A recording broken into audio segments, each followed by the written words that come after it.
lihim pa sa'yo. At kung inaasahan mong magbabalik pa ang puso ko sa'yo, matapos mong saktan at malinlang, dapat sana'y hawak ang iyong kamay. Kung nag-isip ka lang, hindi na masasaktan ang isa't isa.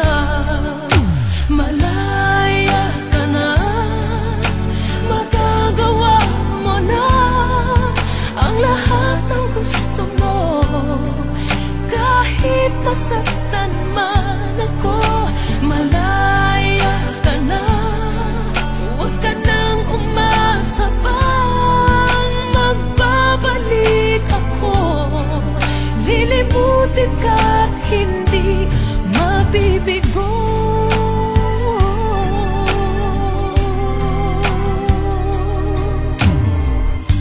Ang tangi kong hangad sa'yo, maging tapat ka sa damdamin mo, sa kung sino mang